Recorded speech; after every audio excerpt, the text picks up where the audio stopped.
தூய தமிழில் எடுத்திருக்கோம் இந்த படத்தை. எல்லாரும் குடும்பமாக வந்து பார்க்கக்கூடிய படம் இது. நவகிரகங்கள் இருக்காங்க இல்லையா, அதில் ராகு கேது பற்றிய ஒரு கதை. இது ஒரு வித்தியாசமான கான்செப்ட். இதில் பாதி படத்துக்கு மேலே கிராஃபிக்ஸ் இருக்குது. பார்த்தீங்கன்னா ஞாயிறு, திங்கள், செவ்வாய், புதன், வியாழன், வெள்ளி, சனி, இந்த 7 நாட்களுக்கு 7 கிரகங்கள் இருக்காங்க.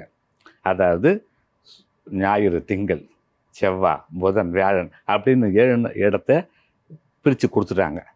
இதுக்கப்புறம் இவங்க 2 பேர் வராங்க. ராகு கேதுன்றவங்க 2 பேர் வராங்க. சிவன் என்ன பண்ணுறாரு, இவங்களுக்கு அந்த 7 கிரகங்களுக்குள்ளே இடம் கொடுக்கணும் அப்படின்னு முடிவு பண்ணி அவங்களுக்கு அந்த 2 பேருக்கும் ராகு கேதுக்கும் இடம் கொடுக்குறாரு. இப்போ அவங்களுக்கும் தனி இடம் கிடையாது. அந்த 7 தான் போய் உட்காரணும் அவங்க. அப்படி உட்காரும்போது அந்த எந்த இடத்துல உட்காடுறாங்களோ அந்த இடத்தினுடைய பவரை அவங்க எடுத்துக்குவாங்க.